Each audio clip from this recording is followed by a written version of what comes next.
I'd like to call this meeting to order tonight. And as you can see on the screen, we have our mayor and Councillor Dakin and Councillor Mearns via virtual. And so this is all new for me, so we will just have fun experimenting this together. Okay, so if you have eyes for me, that's good. And we will just make it all the way through.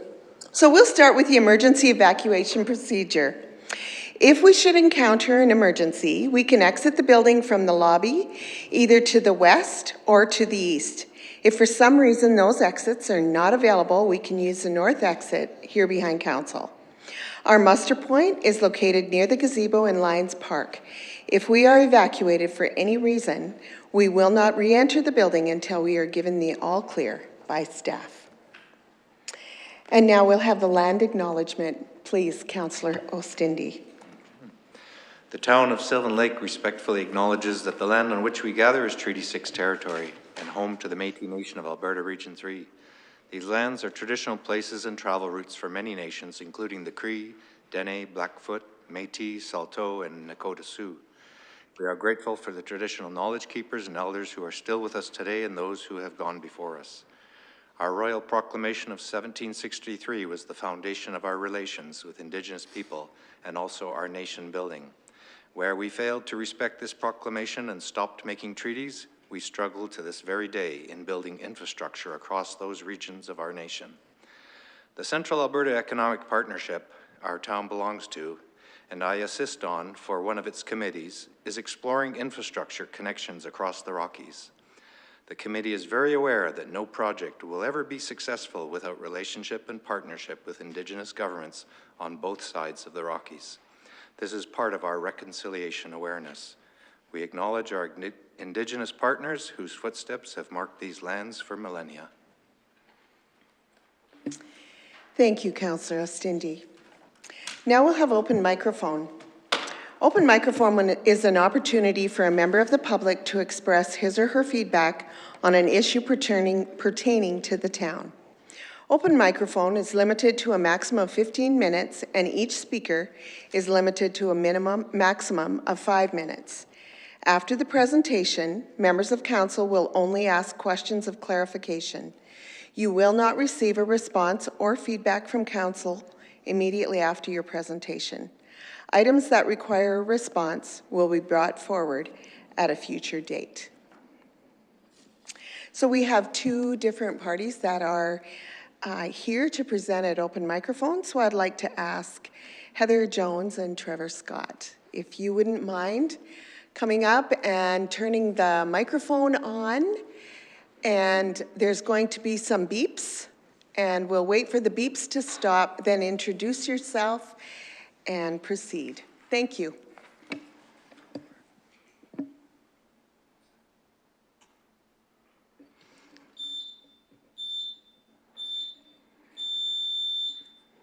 Hi there.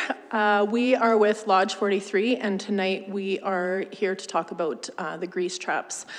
The newly rolled out program for the restaurant industry, specifically concerning the cleaning schedule. To be clear, we're not against this program at all.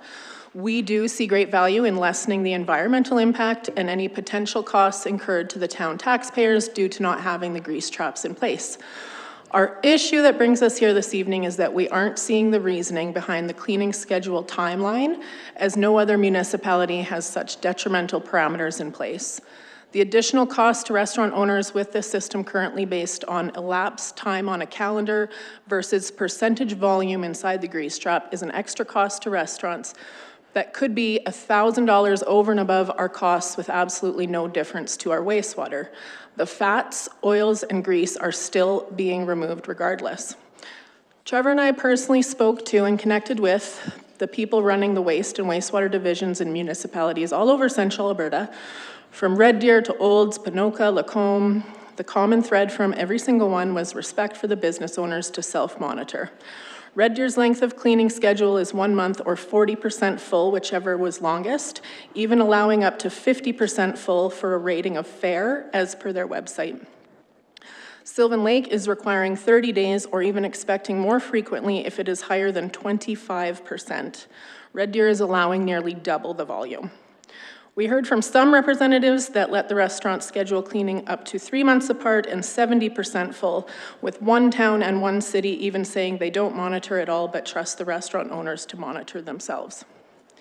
It is shocking to us that a brand new program affecting Sylvan Lake business owners did not gather information from the businesses here being impacted or even consider the programs and bylaws of other cities and towns to find an appropriate balance. Sylvan Lake is taking a pretty heavy-handed approach, and with no consulting from real-life restaurant owners, we are curious as to reason for this. Other cities and towns recognize and allow for real-life variables. We see our business sales impacted by seasonal holidays in the weeks and months after Christmas. We are at the mercy of cold weather like we're seeing this week, and even see a drastic drop of sales during extended rainy Junes and heat streaks in August. I highlight these variables to show that the program's largest flaw is being based on length of time instead of volume percentage. Respecting the restaurant owners in our town would be to allow them to clean as needed and at a level equal to the City of Red Deer at a percentage level of 40% by volume. That would allow us to clean at a much more reasonable rate during our slow seasons and even increase the cleaning schedule during our busy season. There is truly no need to be granting extensions to 8 weeks if the program was already based on volume percentage. The fact that it is even an option shows that levels can vary substantially and honestly proves our stance on this. Again, whether the grease trap is at 25% full or 40% full when emptied, the reality is that the interceptor has done its job and all oils, fats, and grease are held back from the wastewater and sewers. To force more frequent cleaning only for the sake of policy is insulting to an industry who has not stopped being kicked when down and yet continues to show up for our community. When speaking to the management of the wastewater division in October, we were told the rollout was a 2-year program based on 3 E's. Year 1, educate and encourage. Year 2 was enforce. Educate and encourage quickly turned to enforce on day 1.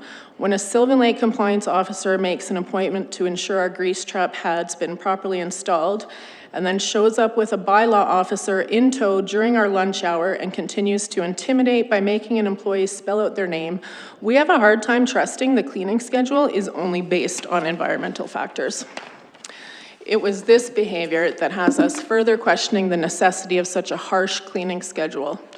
To allow for variables and base it upon volume percentage is fair and respectful. To be rigid in an industry that is anything but feels like someone has something to prove.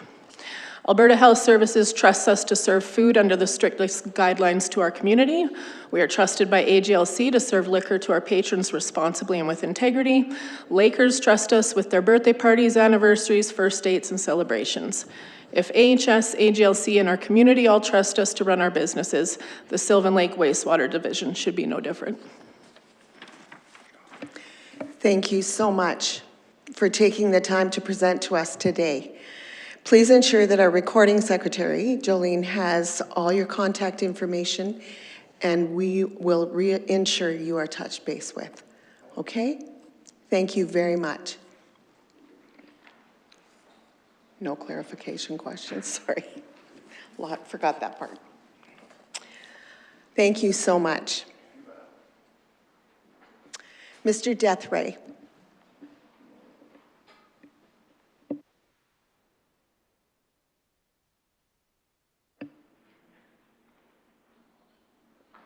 We'll just wait for the beeps and then we'll go ahead. Oh, is it ready? Okay.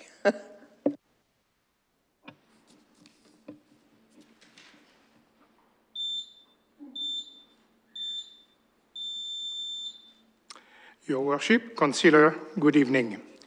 During last Council meeting, financing for 2 projects was approved for a total amount of 9 million minus potential grants. Those projects were the South Reservoir and the Northeast Gateway water main. This amount, 9 million, is not trivial considering that Sylvan Lake is already carrying a 31 million debt load. Sylvan Lake is apparently contemplating a 20-year loan, and the government of Alberta uses a 5.23% interest in such case. Hence, total cost of the loan will be 14.5 million, including a 5.5 million interest. Interestingly, interest rate posted by the province decreased nicely with the term of the loan, 5.23% for 20 years, 5.11 for 15 years, 4.92 for 10 years. This term would affect financing as follows, and please refer to the table. I don't want to go through it. I think it's pretty self-explanatory. So, as shown in this table, shortening the term would significantly reduce the interest paid, which is always good, while raising the annual repayment by the town, which has finite limits. Given the age of the water system and the increasing stress inflicted on it by Sylvan Lake expansion, this type of expense may become more frequent and increasingly expensive. Thus, it may be unwise to conveniently push repayment in the future, repayments that may then collide with major emergencies. And water failure is always a major emergency, just as Calgary. So in conclusion, releasing the optimization calculations that led to the selection of a 20-year term for the above financing would support the transparency so dear to this council. And investigating the expected end of economic life of the various components of the water system with the corresponding replacement cost would go a long way in facilitating long-term financing planning and would enlighten the public about unavoidable major expenditure. Respectfully submitted, Mike Détaille. Thank you, Mr. Dethray. Are there any clarification questions? No, we're all good. Thank you for taking the time to present to us today. Please ensure that our recording secretary has your information and they will touch base with you. Our staff will touch base with you then. Thank you so much for coming to open microphone.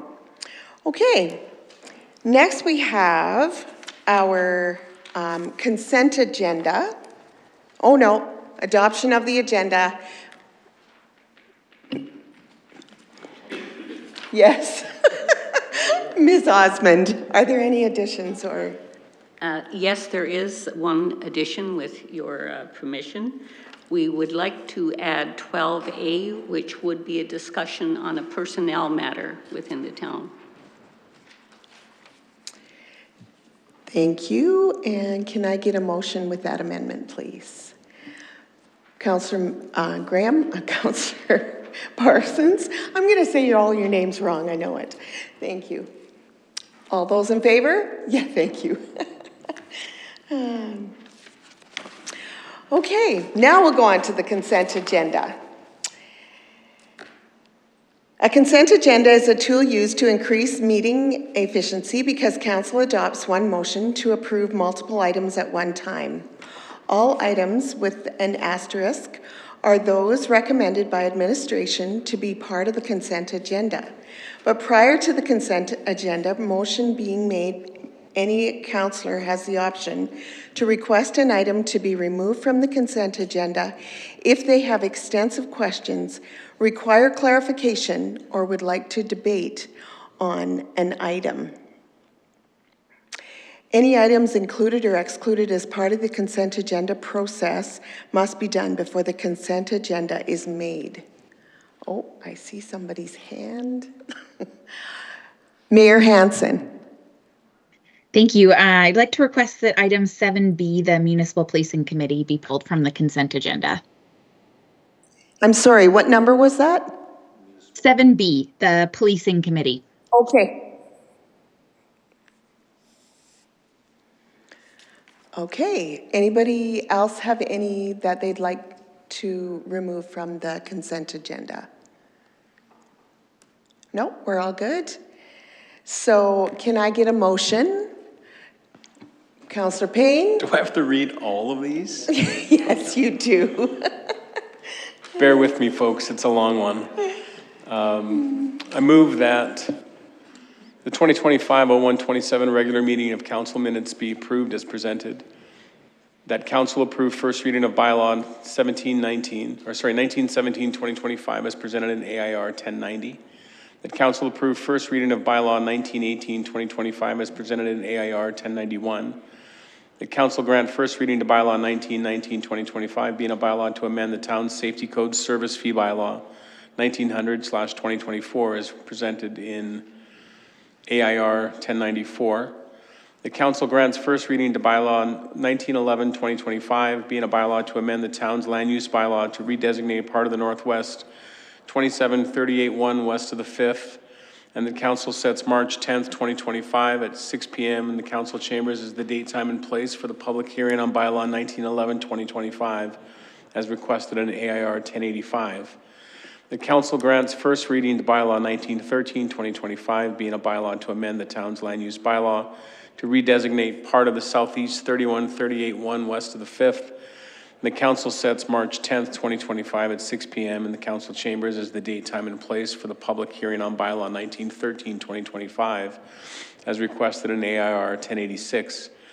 The council approves the project work plans from Public Works, including CP 2301, 50th Street Memorial Trail intersection upgrade, CP 2422, MGB basement development, CP 2501, water main looping Vista Ridge to Crestview, CP 2511, additional raw water supply wells and mains as presented in AIR 1096. Okay, that was a really long list. Did you include the one that we removed? No, I did not. Oh, good. Just confirming, because I was like, well, maybe I missed it. Okay, good. So that is a motion. All those in favor? Passed. Thank you. Okay, that brings us to OHV bylaw information update.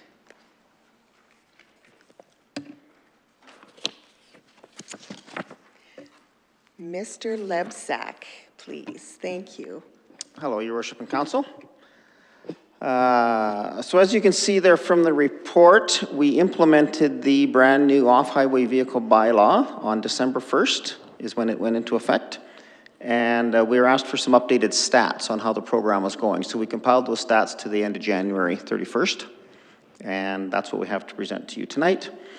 We have 9 municipal enforcement files created. And as you can see there, we have 14 plus complaints now, but some of them have been from the same person, so we've included them in the same file. So we have 9 separate files going. OHVs that have been stopped by municipal enforcement is 4, 0 from the RCMP, and 0 tickets written with 1 written warning. The only thing we have to add other than the actual stats is that 1 location was identified where a number of OHVs had been crossing Lakeshore Drive and down onto the lake. I say they're approximately across from 34th Street. And they had cut our post and rope fencing there and opened it up in order for them to do that. So we've now added cement jersey barriers there. And in the last little while, we've had just enough snow that we can have a snowbank up against those jersey barriers as well. So that area has been taken care of, and we have pictures that we'll present at the end of the season. I believe that's all I have for information, and open for questions. Thank you. Are there any questions or concerns? Councillor Stindy? I was wondering if there's been any observation from staff about cutting through park areas. Like, I haven't filed a complaint. I live against one of the park, green strips as we call them, and I notice a fair bit of traffic where I live that is cutting across the park zone. I'm just wondering if that's something that's in other parts of town or anything that's been documented. Through the chair. So yes, we are documenting those items. We're not reporting on them right at the moment because we won't know if or what the extent of damage is until springtime. But yeah, I would suggest that probably every park or green space you could see some notification of trails, whether it's Skidoo tracks or OHV trails. through the parks, so we are noting those. Okay. And then in the springtime, once the snow melts, we'll be able to determine whether there was any damage or not. Mayor Hansen. Have you had any incidences where municipal enforcement has tried to stop someone and they have not stopped at the request of them? We have no incidents at this point in time recorded. I can clarify again and get back at the end of the season the number of those incidents, but at this point in time, none of those are listed as stats on our sheet. Okay, so if there's no further questions or concerns, can I get a motion, please? Councillor Dakin. Okay, I move that council accept as information the OHV bylaw information update report AIR 1093 as presented. Any further questions? All those in favor? Passed. Thank you. I guess we'll keep going, Mr. Lebsack. Municipal Policing Committee bylaw. Thank you, Your Worship. I will read a little bit of this, but I'll try not to read it all. But it is fairly standard from the province. So on November 24th, the Alberta Public Safety and Emergency Services Minister sent a letter to RCMP outlining amendments to the Police Act, which will require municipalities to establish a municipal policing committee for every municipality in Alberta that's policed by the RCMP. The Police Amendment Act 2022, as they're calling it, and the accompanying police governance regulation and police governance ministerial regulation are scheduled to take effect on March 1st, 2025, with the requirement to establish a municipal policing bylaw by each municipality, or that should say municipal policing committee by each municipality through bylaw. So the committee must be established through bylaw. The province has stated that the amendments will ensure communities policed by the RCMP have a voice in setting local and province-wide policing priorities and performance goals by creating municipal and regional policing committees, as well as a provincial police advisory board. As we are a municipality that is over 15,000 people, we're required to establish our own municipal policing committee for our community, not one of the regional ones that was addressed there. That's for under 15,000. And with the specific roles and responsibilities clearly defined within the Police Act. So again, our policing, so there's a variety or a range of memberships for policing committees. And so for our community, administration is proposing a committee with 5 members, 2 members of council plus an alternate, and 3 members at large. The proposed bylaw 1916-2025 has been attached and is being recommended for first reading. I won't go through all the details of the bylaw, but the majority of them are word for word out of the Police Act that we're required to follow. And as I flip through, anything that's highlighted in there is the wording that we've added for our own municipality. So mostly under item number 3, duties and responsibilities, you'll see there's some highlighted items there. Those are items that administration has added and is recommending for our municipality of Sylvan Lake that are not part of the Police Act. Just flipping through, I believe they're all under section 3 under duties. And with that, I am open for questions. Okay, thank you so much, Mr. Lebsack. So are there any questions or discussion regarding this or just clarification questions? And then once we make a motion, we can have debate. Councillor Ostindi. I have 2 questions. One is regarding communication to us as a community. As I understand it, we happen to get this from another body, not the provincial government. Are we missing a portal of information that we're supposed to be logging into, or is it an oversight of municipal affairs, or like, I just want to understand, are we missing something, or are they missing something, or like? Through the chair, that is a very good question, one that I don't have an answer for. My best guess would be that we did not receive the correspondence information from the province. I do know of another municipality that did receive something, so I'm assuming something got messed up at the province's end and we did not receive our correspondence from them. We received ours from the RCMP. Okay, that was my first question, just to know that we're doing our due diligence and we don't want to miss communications like this. It was, even if they'd given it to us at the first moment in November, it would have been a scramble, in my opinion. Second question is there a mechanism outlined in any information we've got of how our committee locally will affect province-wide policing? Is there some type of communication mechanism or reporting mechanism? Because that's one of the mandates of these committees.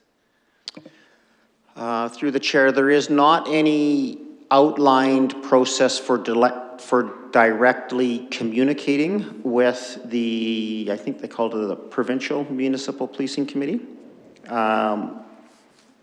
Our responsibilities here would be to submit a year-end report and statistics to them, which I would assume then they would take into consideration for those provincial stats or provincial priorities, but there's no direct communication reporting system for that. Maybe a supplementary. Does the local RCMP already give that statistic to their provincial body already? Like, I'm just wondering if this is a new thing or are we just duplicating paperwork? I don't want to be. So through the chair, I believe, so yes, the local RCMP already creates those statistics in that report. They report them into RCMP K division. I'm assuming this provincial policing committee setting priorities is a new body that they would submit that existing information to. So it wouldn't be any new information or any new work to create that information. It would just be going to an additional body. Okay, thank you. Councillor Payne. It seems to me that this is just a form, like creating a formal committee and something that we already do. Like we already have these stats presented to us on a fairly regular basis. We already have input with our RCMP. It seems like this is just a formalization of a process that already exists. Is there a reason for the formalization? Is there a reason for this to be happening this way other than provincial government intentions? And I ask that tongue-in-cheek, not really expecting an answer. Ms. Osmond? I don't think we have a full answer to that. I know there has been concern at the municipal level across the province that there wasn't enough consultation with regard to this. So I don't think they're necessarily, the province was not necessarily aware of what is and has been happening in this regard. Because yes, in this community, the elected representatives of the community are the ones who've been meeting with the RCMP and identifying the community priorities. So it's the same thing, but now that responsibility is being delegated to appointees, basically. Some appointed by council, although some might end up being appointed by the province. They have that ability as well. So, it is a significant change, but yes, it's a job that previously council would have done directly. And certainly the connection now is through the appointees of council. And of course, if council approves this model, then, and also the councillors themselves who would be on the committee. Just a follow-up. I would hope that we would still receive, at the very least, the reports from the staff sergeant. I know for my own interest and to be able to be better informed, if I'm not on this committee, I would like very much to still be able to receive those reports that we receive. And I don't know if that's a conversation we need to have with Staff Sergeant Peden, or if that's something we can ask or request as we go forward. I think anytime you add a level of bureaucracy or a level of committee, it's unfortunately, we'd love to think that communication remains the same, but it doesn't. And I think this is one of those things where, as council, we're going to become a little less informed if we're not getting the information directly from the horse's mouth. Ms. One more Osmond? comment. I don't believe, and our director can correct me, I don't believe there's anything in this that says, the staff sergeant could not still come to council and have that discussion. For efficiency, maybe they might want to do it with both bodies at the same time or something. But there's nothing in here that keeps that from happening, other than the fact that he would be doing it with two bodies. So with regard to communication of the report, if there's any communications requirements, then, perhaps that should be considered in the, it could be amendment to the bylaw, basically, that some kind of formal communication.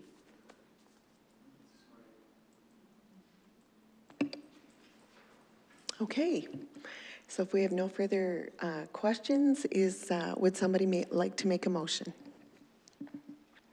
Councillor Mearns. I make a motion that council approve first reading to the Municipal Policing Committee bylaw 1916-2025 as presented in report AIR 1097. Thank you. Mayor Hansen. I've got a number of comments and questions that I thought I'd just loop in all under the motion. My first one is who is, and maybe I'll just ask them all, and if there's a couple that could be answered at the end, but it doesn't speak to who the administrator of the committee is, as in who's the minute taker, and I would assume that's a Town of Sylvan Lake staff. I wasn't sure if Mr.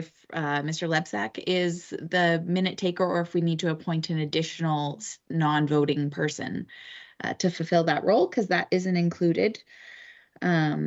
Under item 4D, it talks about each member shall be appointed to the committee for 3 years.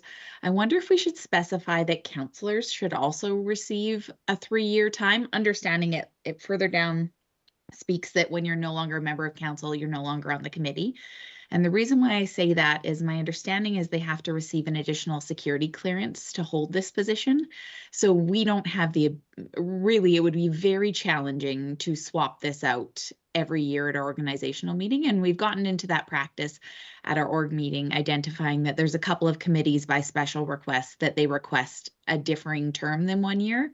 But unless we state it, I think we are a 1-year term. So I think that could probably be spelled out a little bit clearer.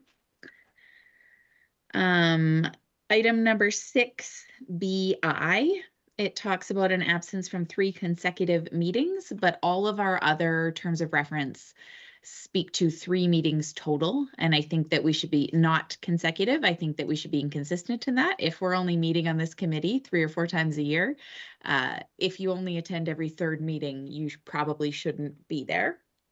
So I'd like to see that clear. My next item is 7A. It just talks about meeting not less than 4 times per year. And I've compared a couple other terms of references, and many of them say 1 or 2 times per year. I was thinking with our current touch points with the RCMP, it's typically 3 times per year. And I wonder if we should put the minimum of 3. They certainly can meet more than that, but then we're not tying our hands to having additional meetings that we don't already have. And then the final one, when you go on the website for this, it talks about still having to have a sign-off portion from the chief elected official. And we were talking about this last night with the mayor of Canmore.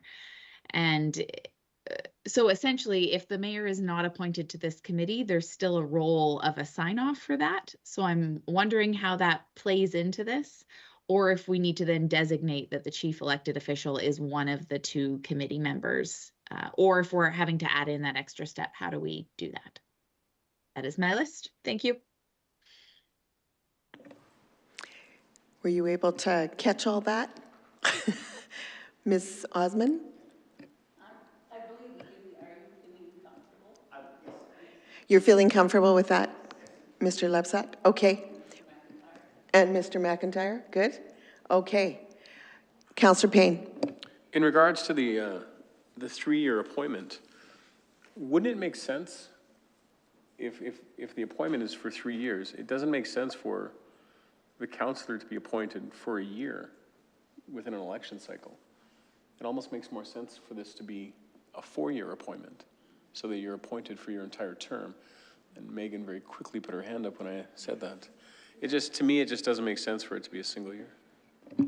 Mayor Hansen. I'd actually argue that would provide continuation over an election year if there was a re-election. Then you have, if one of those counselors, one of the two decided to rerun and was successful through the election, at least you have somebody going in with the security clearance that's needed. As opposed to if you only did 4 years and you're waiting till after the election, and if it takes 6 months to get that clearance or 4 months, we've essentially rendered the committee useless. And sorry, I had one more, but I can wait on that one. Does that make sense, Councillor Payne? None of this makes sense. Just Okay, to be clear, well, yeah. But yeah. From what Mayor Hansen said, does that help answer that question? Okay. Mayor Hansen, you had one more? Sorry, I missed my own note to myself here. It's item number 7, F and G. I just, if we're trying to move towards plain language using the majority of all members, I believe that we should just state 3 members shall constitute a quorum. Then there's no discretion whether a majority is 3 or 4 or what that number looks like. And looking at other communities' bylaws, they typically just have the number written in there. So I would suggest that we do that as well.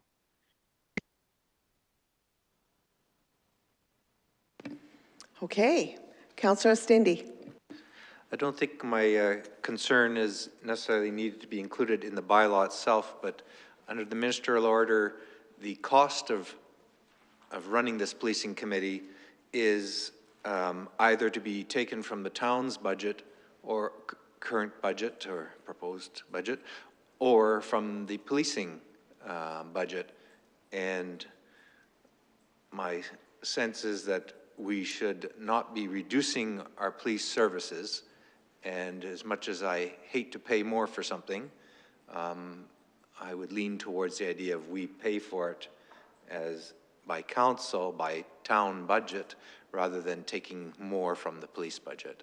And I would make my complaint also that the province should have really paid for it, but I don't think I get that authority to say that other than just to say that. So, but yeah, I'd rather it come from our own budget and not reduce policing service. And it's just, we as taxpayers have to lump it that the province has downloaded a small extra cost on us. Thank you. So Councillor Mearns has a motion on the floor, and obviously there were lots of changes and amendments, but we don't need to make an amendment on that, right? That's first reading, and so it's just notes taken, correct? Yeah, so it'll come back in second reading, correct? Okay, just clarifying, I haven't been here for a long time. Okay, so Councillor Mearns has a motion on the floor.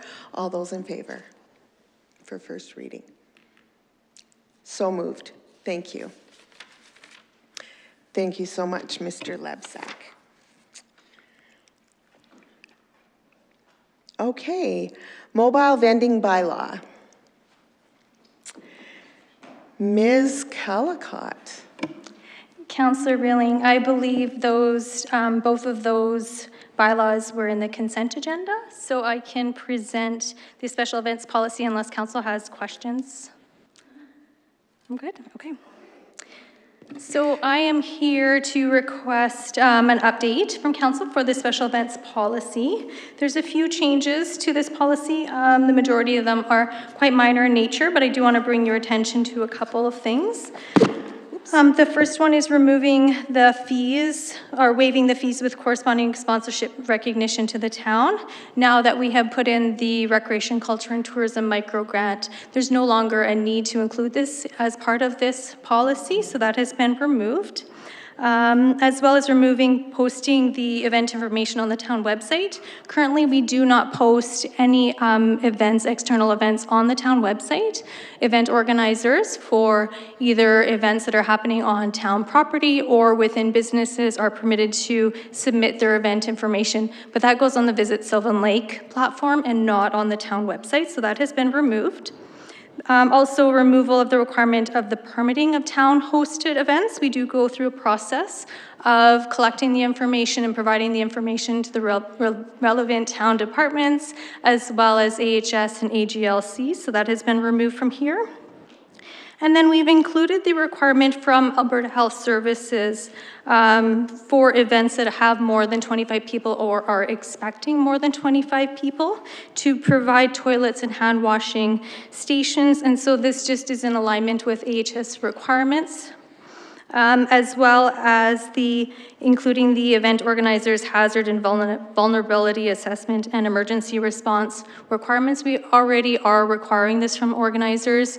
We are requiring additional information from them. So for example, their safety and security plan in the event, they have their event outdoors and a storm brews. What are their plans? Who are their contacts, town contacts, all that kind of information. So we're just including that as part of the policy. And then some name changes as well. So with that, we are proposing the following motion, that council replaces the special event policy R-001-003B with special event policy R-001-003C as presented in AIR-1092. And I am happy to take any questions. Thank you. Are there any questions or conversation that needs to happen for clarification? We're good. So would somebody like to make a motion? Councillor Parsons. Move that council approves the special events policy R-001-003C and rescind the special events policy R-001-003B as presented in report AIR 1092. Okay, is there any other discussion or questions that we would like to make or debate on this? We're good? Okay, all those in favor? So moved. Thank you. I love the big hand, Tim. Looks good. On to bylaw 1919, Safety Code Services Fee Bylaw Amendment. Ms. Devlin. Thank you, Councillor Rilling. That was also included in the consent agenda earlier. Oh. I believe it's item I. You're right. Thank you. I even crossed it out. No, it wasn't in the consent agenda. I don't think so. No. It's Safety Code Services Fee Bylaw Amendment. F. Page number, yeah, F. Page number 84. I've been wrong before, so. The motion. It's not starred. It's not starred, but the motion, I do believe, unless Councillor Payne did not include it, was written in the consent agenda. Okay. You don't have it on you? No, not there though.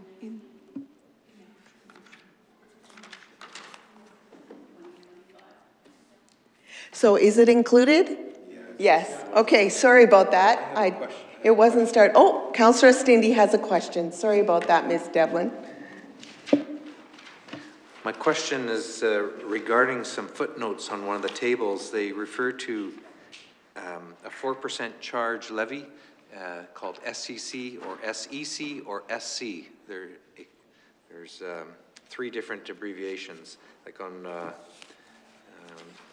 the fee schedule at the very end of that bylaw. In those tables, they the one on plumbing permit fee schedule and this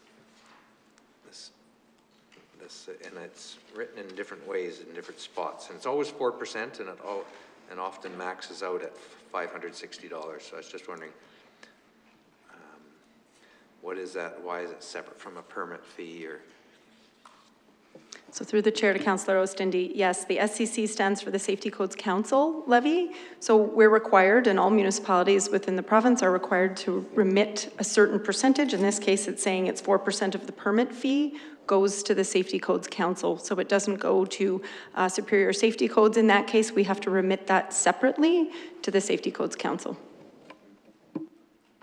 just to confirm, is there, why is it written SEC sometimes, or in one place I remember seeing an SC? But is there any difference or?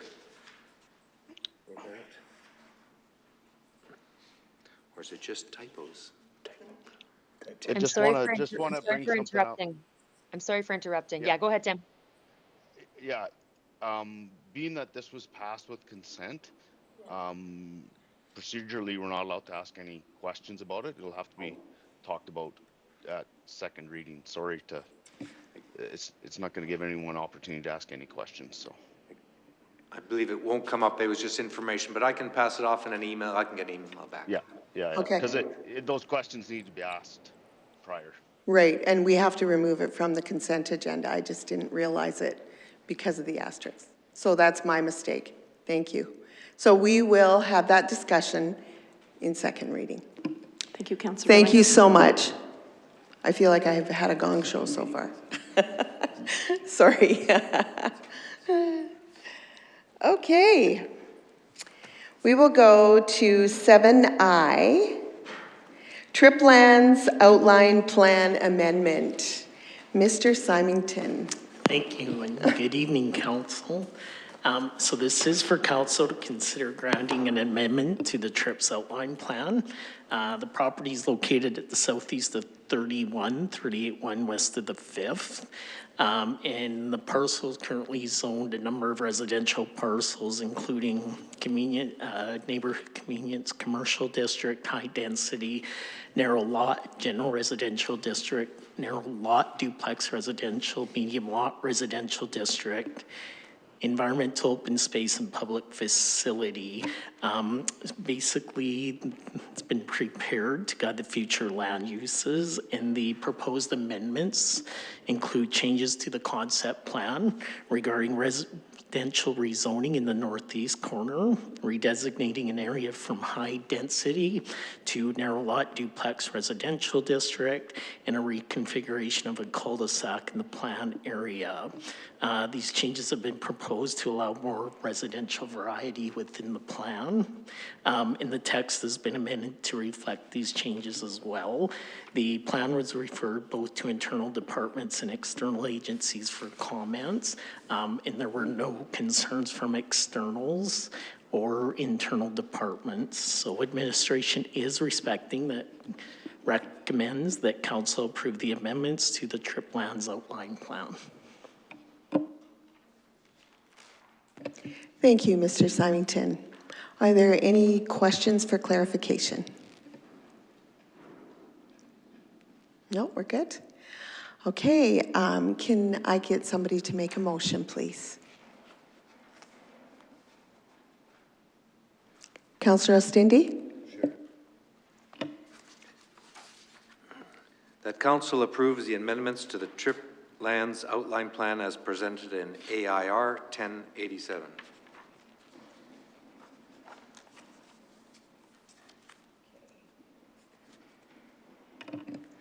Thank you. Any more conversation or debate regarding that? If not, all those in favor? So moved. Thank you. Okay, Iron Gate Outline Plan Amendment, please, Mr. Symington. Thank you. Thank you again. So this property is located at the northwest of 27, 381 west of the 5th, bordered by Highway 20 to the west and 47th Avenue to the north. There is, again, numerous districting on the parcel, and this will be the third amendment to the plan. The proposed amendments include changes to the concept plan, including amending portions of the residential uses from narrow lot residential district R5, medium density residential district R2, narrow lot duplex residential district R5A to higher density residential district south of the existing pipeline right away. The parcels the developer is looking to change are located along the main collector roadway which is often typical where higher density development is placed. And the developer has also indicated this amendment is a result of current market trends. And again, the text within the plan has been amended to reflect these changes. The plan was referred both to internal departments and external agencies, and there were no concerns from external agencies or internal departments. So administration is recommending that council approve the amendments to the Iron Gate outline plan. Thank you, Mr. Symington. Are there any questions for clarification? If not, if I could get a motion, please. Councillor Payne. I move that council approves the amendments to the Iron Gate outline plan as presented in AIR 1088. Any further debate or conversation? We're all good? If none, all those in favor? So moved. Thank you. Number 7L, Council Remuneration Policy Committee Recommendation. Mr. McIntyre.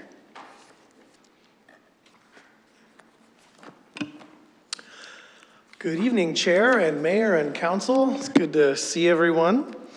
So tonight we're going to review the recommendation from the committee, the Citizen Remuneration Committee. This is something that occurs before the election in each term. As we outlined last time that we reviewed their recommendation, the committee reviewed relevant data from Beaumont, Camrose, Cold Lake, Drumheller, High River, Hinton, Lacombe, Stony Plain, Strathmore, Whitecourt, Chestermere, Fort Saskatchewan, Okotoks, and Lloydminster, and compared our data with theirs. During our last presentation to council, we had 4 requests that we have added to the report. So that includes a section that allows for the compensation for loss of wages or childcare expenses, similar to that of the policy from Okotoks. That 3 meeting options remain available for council, so that is meetings under 2 hours, meetings 2 to 4 hours, and meetings 4 hours plus.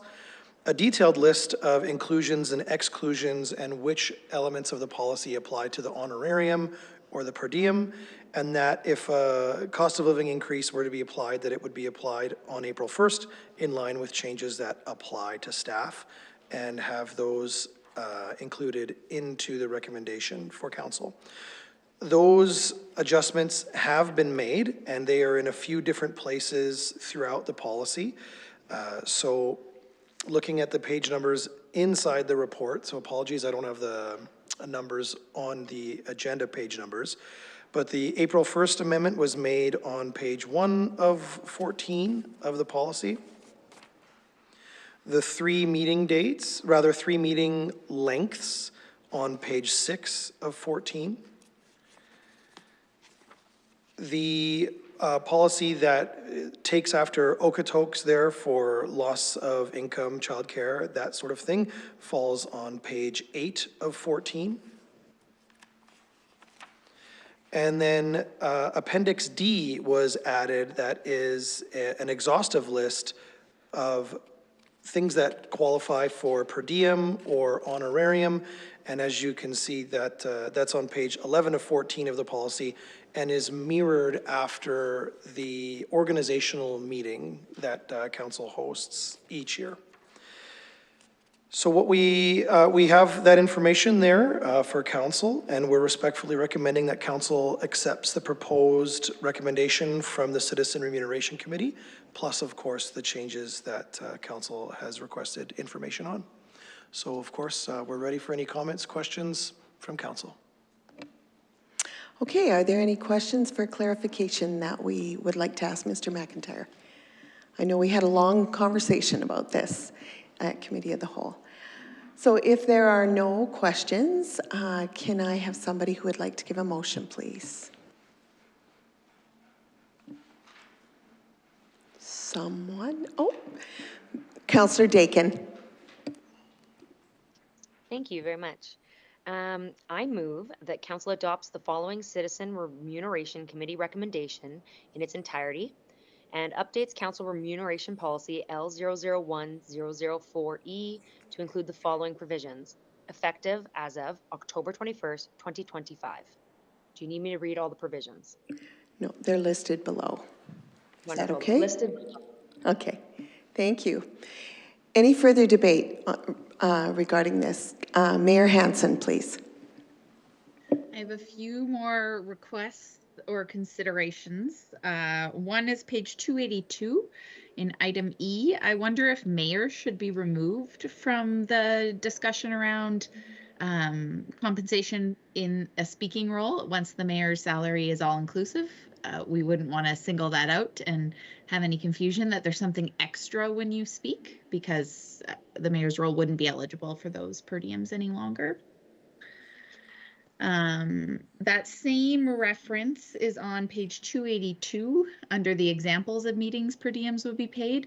It should still say public appearances made by the deputy mayor in a speaking capacity, but mayor should likely be removed from there to avoid confusion in the policy. Excuse me, Mayor.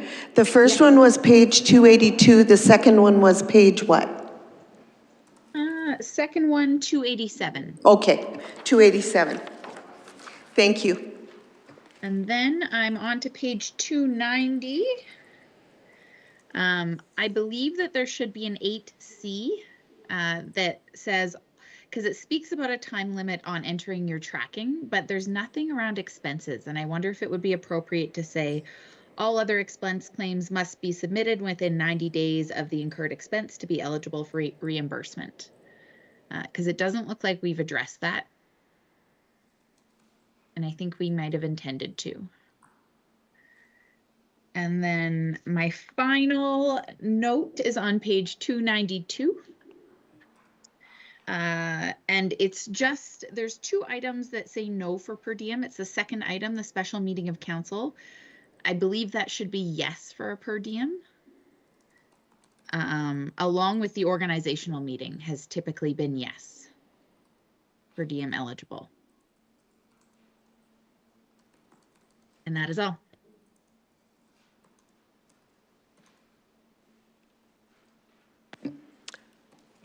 Okay, did you get all that down, Mr. McIntyre?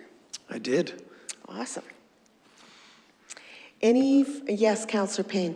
So if in the event that the mayor's position becomes all-inclusive, wouldn't that mean that anything that is per diem for the mayor would come out as well? So that is correct. So there's another one as well. Mayor and designated official public speaking has a per diem on it. On that page 297, 292, whatever it is in your package, 297. Mayor and designated official public speaking per diem.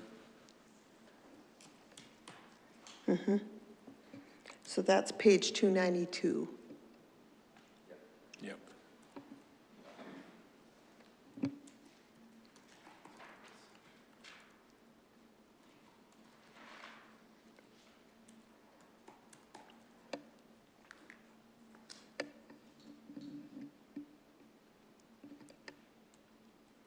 Okay. Got it.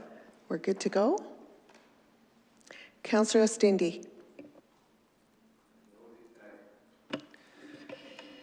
I appreciate the exhaustive list. It takes a while to get to know what you're supposed to put in your timesheet and not. There's one kind of meeting that pops up every so often. I joined a meeting with the Minister of Education at one time, and that was a designated meeting for payment, and it was clearly within our advocacy.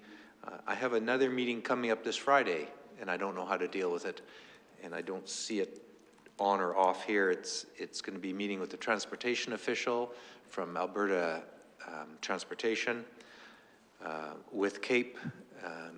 President of CAPE has called the meeting with Executive Director and myself and another co-chair, and I'm wondering, is that officially part of it? Because it's not a subcommittee, it's of another committee, And I'm just wondering how those kind of things get handled. I know we'll never finish that list, but I just want to raise that as how does everything get categorized, or is there a guiding principle that we can use too? Because the list will just keep getting longer. Mr. McIntyre or Ms. Osmond, do you have a comment for that? It's not to be solved. I don't intend it to be solved right here. I'm just thinking, you know, is there principles that we use for these lists? Mm-hmm. Certainly one of the principles, and we think just because there are so many things that come up over a year, it would be, you know, the idea we have is that the list is basically the list. So if it's not listed, then it's not included. So I think that that is one of the principles in here. So certainly if there's one that needs to be included, this is certainly the right time to discuss it. Mm-hmm. And thank you, Ms. Osmond. And just to support that statement, and again, I apologize that my page numbers aren't exactly aligning with yours, but 11 of 14 of the policy, so the beginning of Appendix D, the second to last clause there or statement mentions that if there's not something specified in the list, that it would be included under honorarium.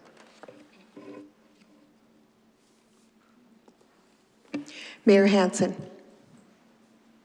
Councillor Oostende, your one item is a great point. I believe in our old list, and maybe I'm just missing it.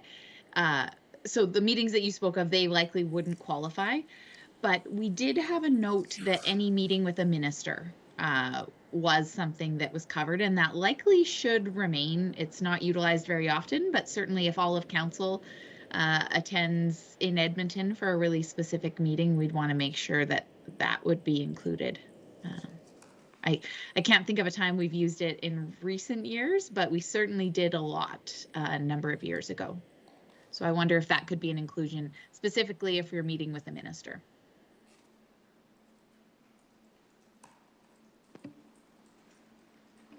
Councillor Oostende.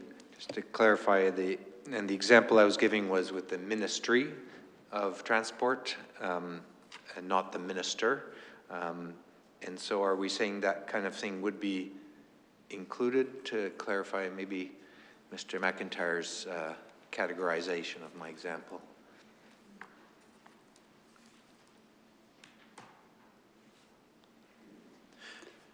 So under the current direction, that would be included under honorarium. Okay. Recommendation in this case would be that if council, most of the recommendations that council's been making so far are really text amendments, things that were already intended that can be changed. But if council is intending to add another area, then we should probably receive direction for that officially. So what's your advice? Essentially, this is just a situation where we need a majority of council would need to indicate that's a change they wanted to make. Okay, so we do have a motion on the floor. So how do I word that, I guess is what I'm asking. Do we do it with an amendment, the amendments made, or because Councillor Dakin has made the motion. So what is the proper protocol in that? Well, we would go from the, sorry, did you want to go? We would be going from the specific to the general, I guess. So it could be, at this point, one of the things you could do is just have a show of hands at this point in terms of, is there majority support for that? That's one way. And then I think you might know if you need to make an amendment, so. Okay, Yes, because someone should propose, if someone wants to make an amendment to the existing motion. Right. But I think if you had an indication how each of you wishes to go forward, that would make that clear. Okay. So the question I need to ask then is, we have a motion on the floor. Is everybody in favor? Anybody in favor? Are you in favor? Is that correct? No. Mayor Hansen, no. Tell me how to do it. Sorry. I want to do it right. I don't know exactly how to word it. I guess I wonder if we should go through each of those items one by one and just get a quick consensus on them so that We're not, there's some very different items on the table. So then we can make sure where we sit on each of them. Would that be appropriate? Mrs. Osmond? The changes that we've made tonight, correct? And so, Currently, we have not made any changes. I've just proposed a bunch of ideas and we Right. don't know if you like them. right. Certainly, that's my intent. Your microphone, miss. Your microphone. Apologies. Yes, I agree that having an indication of where council stands on each one of those, and then you'll have an idea of, or a councillor can decide whether they want to amend the motion. Okay. So I did not write them all down. So, Mayor Hansen. Would you like me to list them one by one, and after I list it, you just call the question, you know, for a head nod of their consent? That is exactly what I would like you to do. Thank you. Very good. The first item was the removal of the word mayor, and in all three instances that it's listed when it comes to compensation for the deputy, it should say compensation for the position of deputy mayor shall include public appearances made. And it says that in 3 different places, so we can probably gain consensus on all 3 of that. Okay, so all those in favor of making that change? Oh, Councillor Payne has a question. Am I assuming appropriately when I say that in any situations where the mayor is named in the chart in terms of receiving a per diem should be removed, not just those situations? Okay. Right. I think this is what Mr. McIntyre was saying, that like that's actually something, that change that needs to be made to be consistent with what the status is on the mayor's salary and what it encompasses. So that's a change that will definitely happen unless we're directed otherwise. So. Okay, so all those in favor of removing, no? What am I doing now? You're just looking for some general consensus, and that one I think we've already agreed is okay, so we can probably just. Okay, oh, I see, okay. Sorry, I'm new at this. I've never been a part of that before. It's just part of. I want to make a motion. Okay, good. Yes. Thank you. Next one is item number 8C. All other expense claims must be submitted within 90 days of the incurred expense to be eligible for reimbursement.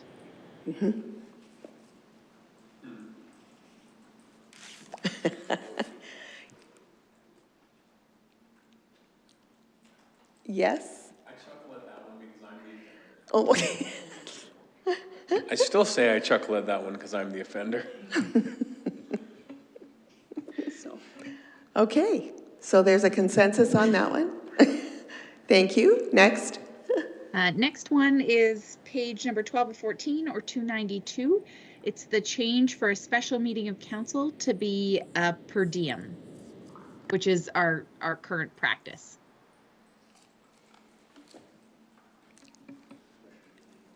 It's the second one on the list. Yeah, the second one on that page. Yep. No, organizational meetings not.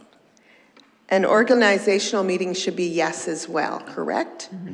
So both of those, everybody okay with all those? I don't think the organizational meeting should be. I think it should be honorary.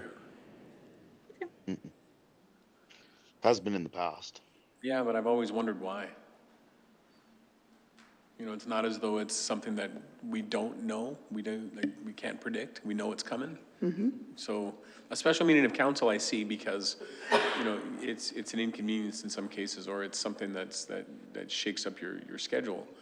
But the organizational meeting, you know it's coming. You know when it's going to be a year in advance. So I think the organizational meeting should be honorarium. Okay. Any other thoughts?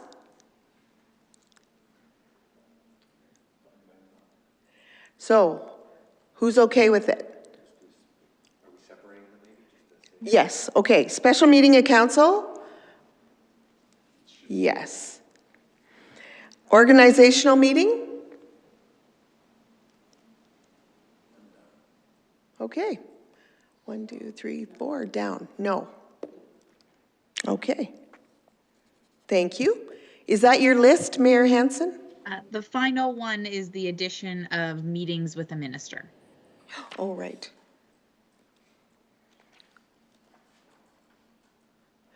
Councillor Dakin? Thank you. Can we just amend that, Mayor Hansen, to meetings with, maybe the minister isn't available, we are meeting with the team, and it's a pertinent meeting for our group to achieve X for our community? Because maybe that individual is not available, but we still achieved it and had to drive, and do you know what I mean? It's rare. My personal thought on that one, and maybe it should actually be minister or MP, including both levels of government.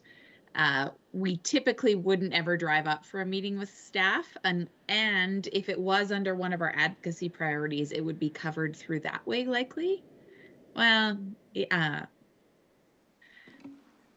wonder about the fluctuation in that, and I just can't see us ever really driving up for a meeting with anyone other than the minister. Well, didn't we have a meeting a few years ago with transportation that didn't have the minister in it? I know it had ministers' representatives, but not the minister. I remember Councillor Preet having a very interesting meeting. Mayor, the former mayor is smiling, yes. So I think in situations where we're meeting with a ministry that may not necessarily have the minister or the deputy minister involved, but they're there representing the minister, you know, I can see how that would happen. And again, this is exceptions. This is one time in 12 years, but. Mayor Hansen? My only comment is I think of my work on CAPE, and we met with the minister's office probably 5 additional times a year, or with their team. So that really could, if you think of that across multiple committees, to me that was much different. But I am one vote.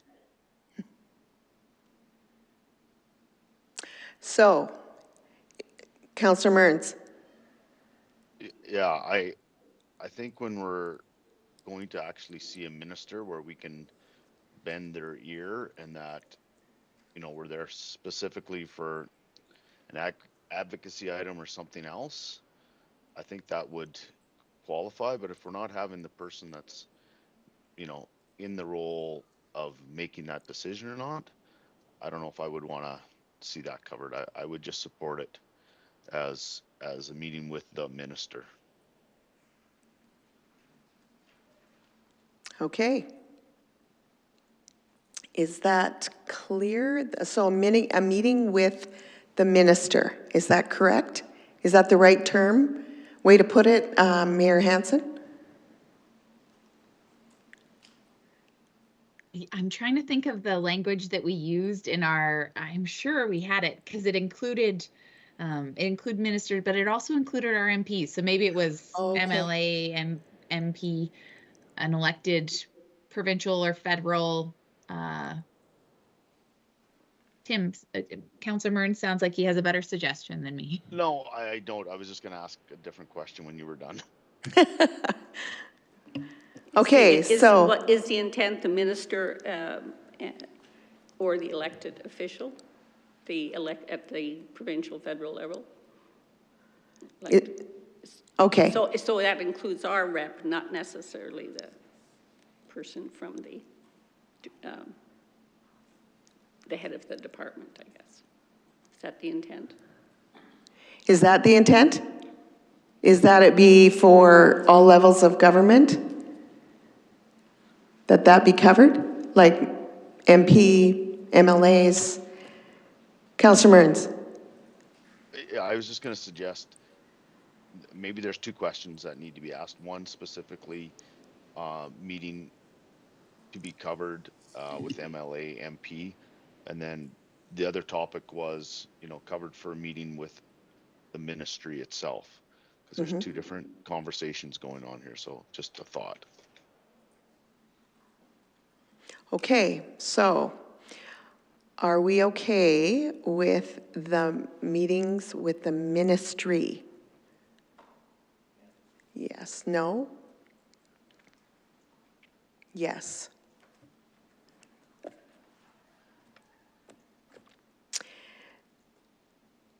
The ministry, yes. And then the ministers, Mayor Hansen. So sorry, by minister, you mean staff? That's what the question was? Yep. Okay. So you're good with the way you voted? Or does that change it? Okay, good. Okay, so now with the ministers, correct? And that's including both levels of government. Is that right? Or all levels? Are we talking the MLA and the MP as opposed to the minister?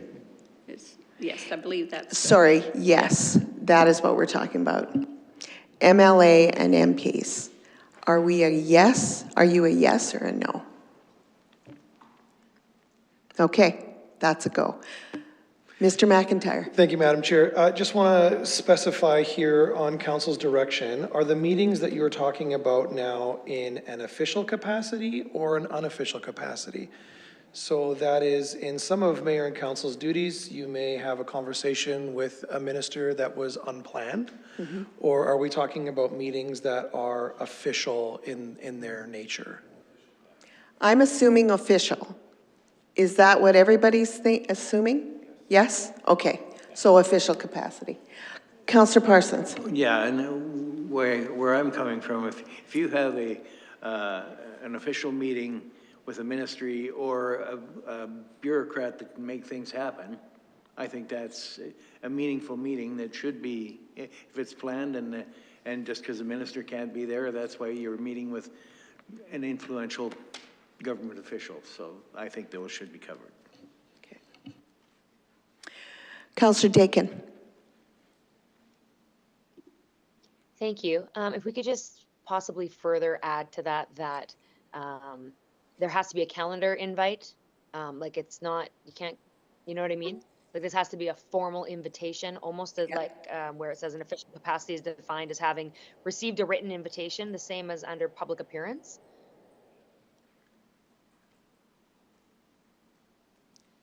Everybody okay with that?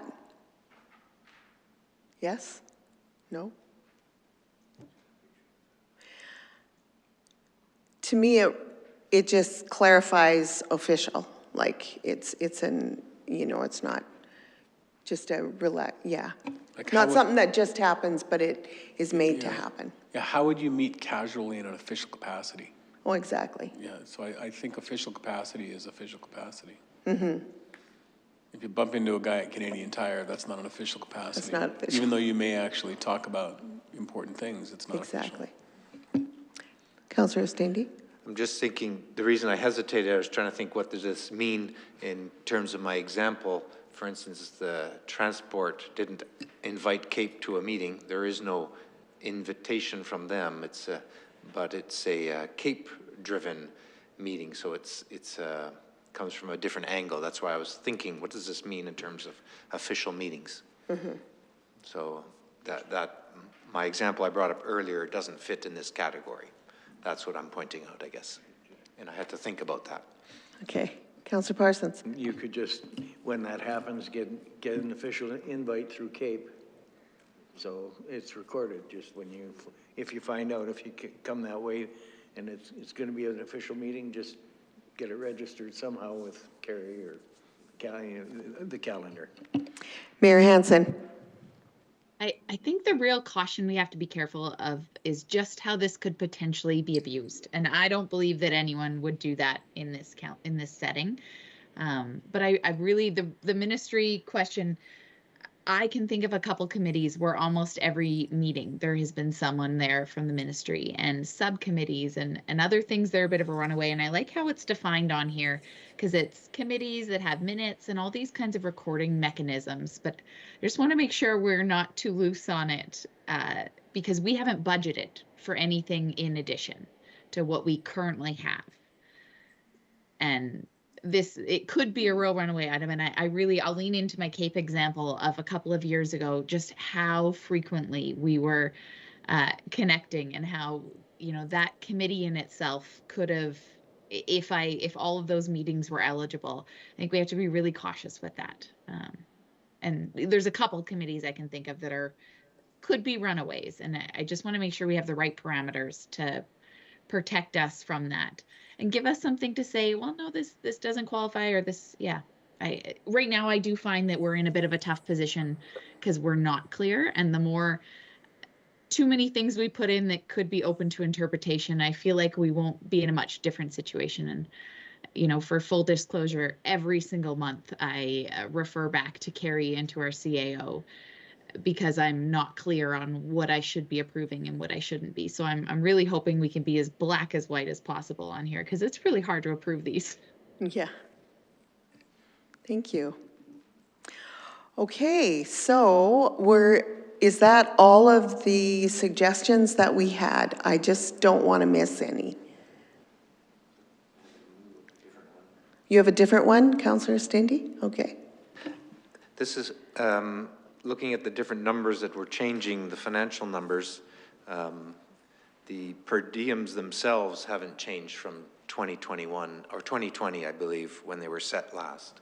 So the actual under 2 hours, 2 to 4 hours, and over 4 hour amounts, the 54, the 128, and the 256, I believe they're the same in the reports that we're looking at, and just looking at the basic cost of living increases to match all these different things that are going up. It's around 17% in those 5 years. So the new numbers would be, and I just did a quick calculation, I'm not saying these have to be the numbers that I propose, but just to recognize inflation, they would be 62, 146, and 292 if I was using the Bank of Canada's inflation calculator. Okay. So that I think it should reflect inflation as well. Otherwise, we'll be at some point going, wow, our per diems have fallen so far behind, but our base salary has kept up. Mr. McIntyre? Thank you. Madam Chair, I would just say that in the recommendation from the committee, those numbers were included, with the exception of the under 2 hours time frame. The up to 4 hours and over 4 hours were specified in the recommendation. So just as council is debating, it's something to consider. Okay. So was that understood then, that it will no longer be under the 4 hours, right? Like it'll be up to 4 hours is 128, but not the below 2 hours, correct? So in the last meeting that we had with council, we were asked to bring information back that included the time frame of under 2 hours. Mm-hmm. So what I'm pointing out here, so we've added that. Right. And Councillor Ustindi is right in that the numbers have not changed, neither for neither of the three options, 0 to 2, 2 to 4, or 4 plus. Right. And so I guess what I'm wondering then, Councillor Ustindi, is what is your question or statement regarding the cost of living? I was looking for reflection. Maybe I can just put it as a proposal to all of us as council that we match inflation with those numbers so that they are near or close to, and I'll read the three numbers just that I calculated using Bank of Canada figures, 62, 146, 292, and that's based on the 17% inflation that's occurred over those from 2020 to 2024. Councillor Payne? I don't agree. I leave it the way it is. Mm-hmm. Any other comments? Councillor Mearns? Yeah, I'm fine with the recommendations with the addition of under 2 hours that the committee provided to us. Councillor Parsons? That's what the committee was recommending. I understand Councillor Ostindi's, but that's what the committee was recommending, so go with what the committee. Okay. Any other comments? Okay, so how do I proceed from here? Madam Chair, from what I see, there are three what I would consider to be material changes that Okay. if council would like to see, they could either give direction today and call it good, or have it returned to council and see if it meets your approval. So those three changes would be to add 8C, expenses be remitted within 90 days. On page 292, that the org meeting would now be included in honorarium, if I understood council's straw poll correctly. And the third one was that addition, or rather clarification, I suppose, of meetings with MLAs, GOA ministers, or MPs in an official capacity. So it's up to council how they would like to proceed for that, but I think regardless, we should likely either propose an amendment to today's motion or have the report returned for council's consideration. But I'll maybe allow Ms. Osmond to chime in there as well. Ms. Osmond. I agree. I mean, the simplest thing, I guess, would be to make a motion to adopt this with the changes that seem to have consensus, and then if council wishes to propose an amendment, then you can deal with that. Councillor Payne. But I believe because the amendments will substantially change the original motion, we're going to have to vote individually on the amendments before we can vote on the motion, because it's not a friendly amendment to the motion. It substantially changes the motion because the motion itself says in its entirety. Yes. So the motion itself is not correct any longer. So I think we need to vote on each of the individual amendments and then go according to the motion as amended. I believe it can be done that way, but I think that's an option, yes. Okay. Mayor Hansen. Because we already did a bit of a group consensus one by one, there's not a lot of risk of the three together flopping. We should be able to do all of those three in one as an amendment to the motion. I don't see any reason why we need to break them out. Okay. So the first thing that we need to do, Councillor Dakin. Oh, I just raised my hand to make that amended motion. Okay. I'm ready when you are. Okay. So would you like to make that motion? I will Sorry. make that motion motionless. Okay. Okay, so bear with me and guide me, oh wise ones. I make a motion. Let me give me 1 second. I'm gonna go back. I'm making a motion to. Why is this not easier? I make a motion that council adopts the following citizen remuneration committee recommendations with the amendments of that all other expense claims must be submitted within 90 days of incurring that expense to be eligible for reimbursement. That we include, do I have to say where? That we include under examples of meetings that per diems will be paid for, include meetings with the ministers, the GOA, and the MP. And that further to that, that we remove anywhere where it says that the mayor would be remunerated outside of her salary in its entirety. Did I miss anything? And that everything else included below. Mayor Hansen? And that the special meeting of council also be a yes for per diem. Thank you very much, yes. And that we also include the special meeting of council included in our daily, or in our remunerations per diem. Is that everything now? I believe so. Okay. I believe so. Is it? Mr. McIntyre? Just for clarity, and thanks for bearing with me, council. In the straw poll, what I thought I heard was that the org meeting should be included in the honorarium as as opposed to per diem. I'm not sure if you wanted to include that, or maybe I misunderstood. Is this, it says is. Yeah, that was as is. Honorarium it is. Okay. Thank you. I think we have the new motion. Is that correct? Yes. Yeah. I know that there were people who wrote it down. Okay. All those in favor? So moved. Opposed? No one. Okay. Thank you very much for being patient with me. Okay. On to, are we okay, or do we need a 5-minute break here? Everybody okay for a 5-minute break, or should we just keep going? We'll go. Okay. Correspondence and information items. Any comments or questions regarding all those listed below? The only comment I have, oh, Mayor Hansen, you go first. Go ahead.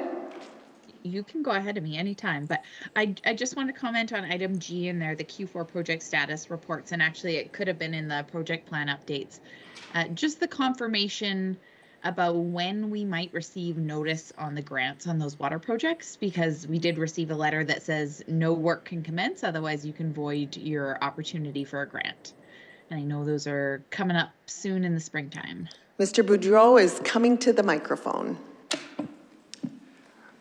Good evening, Mayor and Council. Yes, to answer your question, we reached out to them last week to see when we could expect a response. They said April.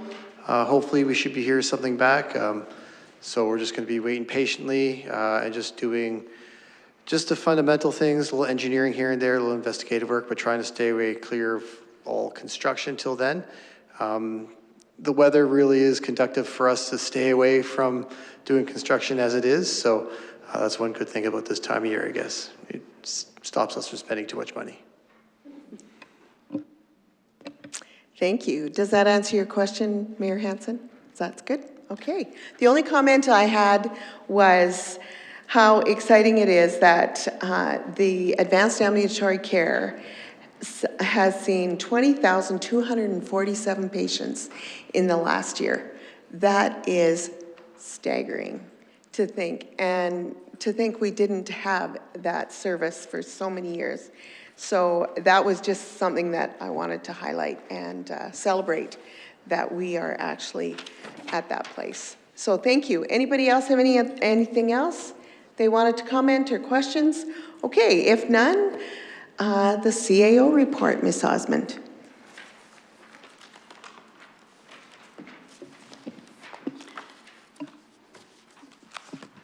Oh, lots of good stuff. Wellness and community connections. Nominations are now open for the Citizen of the Year Awards. And you can, if you're interested in making a nomination, it's available on forms.sylvanlake.ca, and you will find that there. Employment information and resources are also now available at the WCC.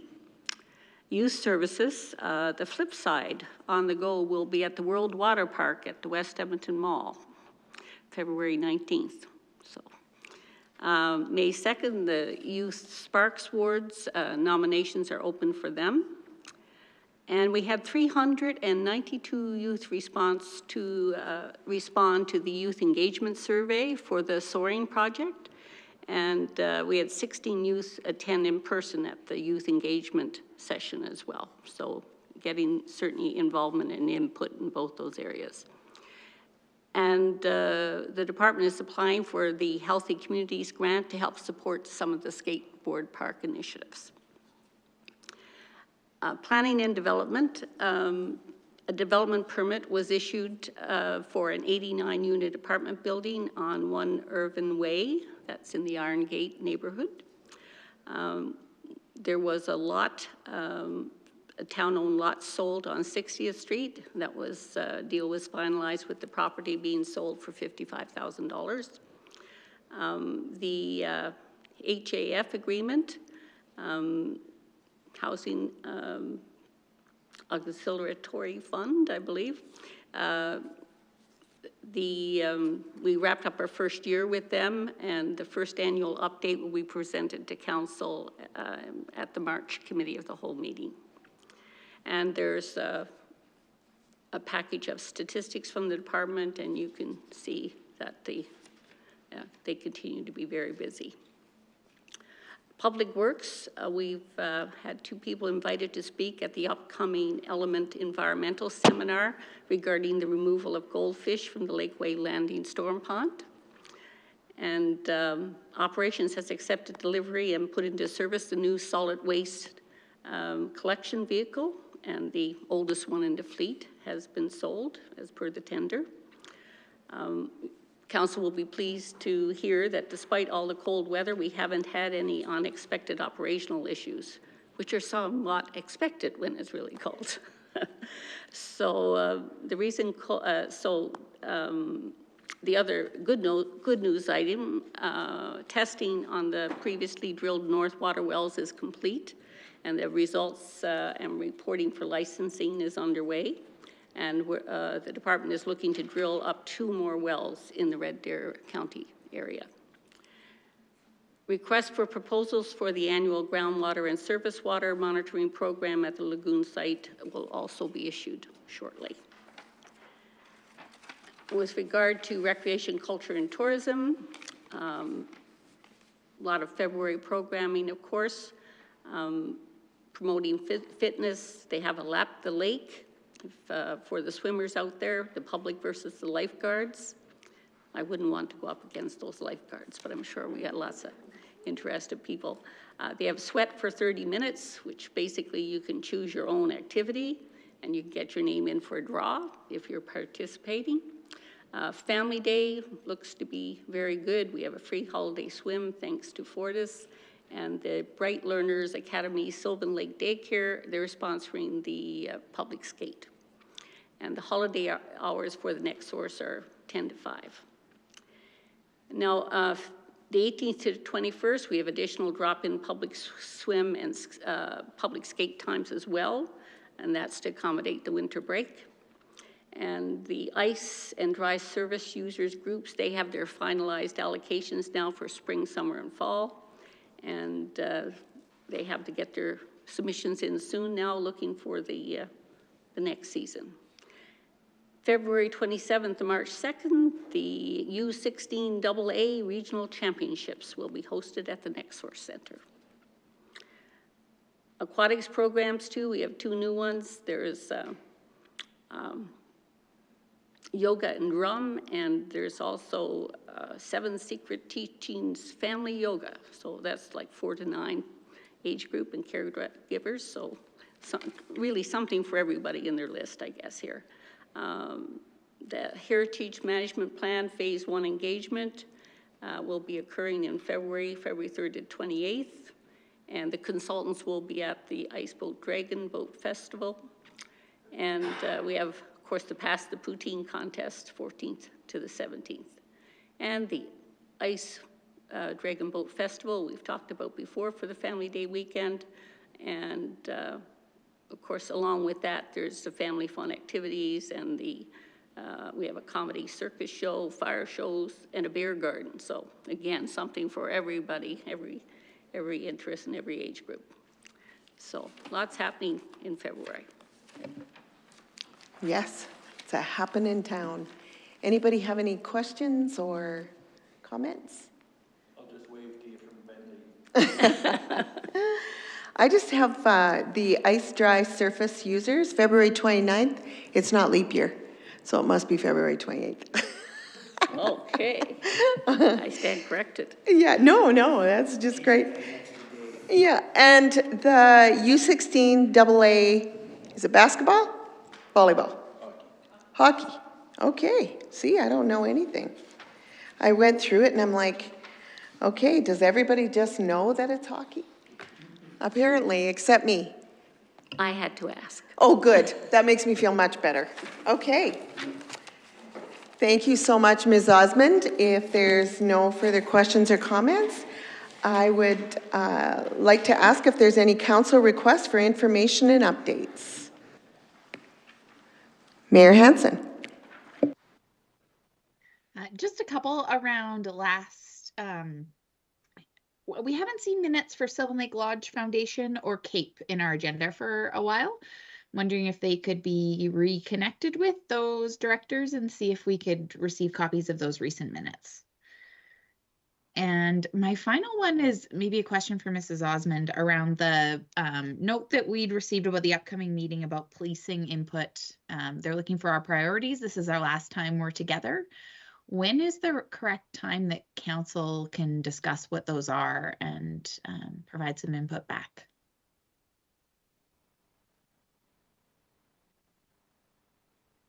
Your microphone, please. My apologies.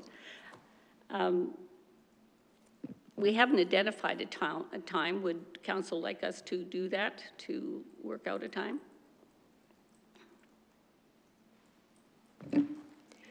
I guess I'm looking for any direction to go into that meeting with, and I believe it's on the 19th, so it's coming up fairly quickly here. Yes, it is. The annual performance plan feedback. So they're looking for council's input on it. So in terms of council meeting ahead of time to make, to discuss their concerns particularly? I'm just looking for yeah. So I think some years it's been a meeting, some years I'm not sure the best way to gather. It kind of sprung on us not too long ago, unfortunately. I'm sorry, I don't have a date here, but I can certainly work to get something out to council tomorrow. Sure. Or even if there's, I guess, yeah, that's probably the only way we can gather that input. Yeah. Because it's hard, it's hard to even give email input without a bit of discussion, I think. Yes. The other option, we could have a special meeting even if it's online or whatever. That's the other possibility, so that you could communicate while you're discussing. Would that be more suitable? Try to set up something like that? Yeah, either is great. I don't suspect it'll take long. We'll probably want to circulate a copy of last year's policing priorities just to allow us to have that discussion thoughtfully. But other than that, I'm sure it's a 20-minute conversation. Okay, well, we will set that up and we will get the information out to you ahead of time. Thank you. Any other requests for information and updates? I just have one. Somebody asked me in the last few days about the intersection and the lights. Mr. Boudreau, I'm sure you have all the answers for us.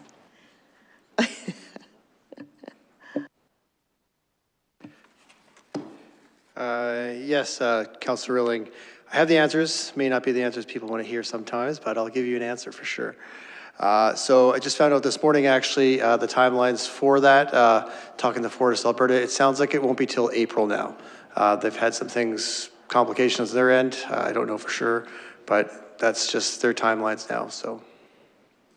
Thank you very much. I love it when I have an answer, even if it's not what they like to hear.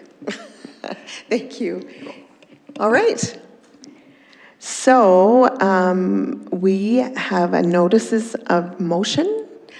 It's my understanding that Mayor Hansen has a notice of motion. I do. My motion is as follows, that council direct administration to engage the Zoomers bus for town events where resident engagement is a priority, specifically but not limited to the budget open house, the fall community information night. That council direct administration to engage the Zoomers bus for town events where resident engagement is a priority. Oh, I'm just reading the same thing twice. Never mind. Stop that after the word information night. Okay.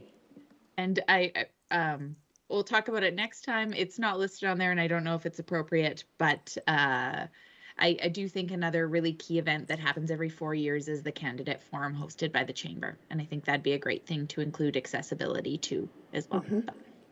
That is not part of my motion. We'll talk about it at the next meeting. So, pardon me, but do we vote on that? No. Not until the next meeting, which is unfortunate because it's the day before our budget open house, but okay. That is the timeline we're working with, so it might not be a possibility for this year. Great. Okay. thank you. Sorry, I forgot what was the protocol. So thank you. Okay. Next, we will, can I get a motion to go into closed meeting, please? Councillor Parsons. Move that council to a closed meeting to discuss a personnel matter, and this item shall remain confidential pursuant to section 24, 1A of the Freedom of Information and Protection of Privacy Act, RSA 2000 CF-25, and section 197(2) of the Municipal Government Act, RSA 2000 CM-26. All those in favor? To go into closed session? Okay. So moved, and thank you, and we will go into closed session, and we will come back out once we're done that. Thank you. Teresa, are you taking a recess or are you guys headed straight back? We'll take a 5-minute. Thank you. Thanks.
Okay, we're ready to go. Come out of camera. Okay. Yes, I make the motion that this closed session concludes and council reverts back to the regular meeting of council. all those in favor? Any opposed? And Councillor Cindy, you have a motion for us, please. I move that administration proceed with a contract offer in alignment with the current wage grid and advice from legal to the candidates selected through council's recruitment process for the role of Chief Administrative Officer. All those in favor? So moved. Thank you, and with that, I adjourn the meeting at 8:14. Thank you very much. Nighty-night. Good nighty-night. Thank you. Good night.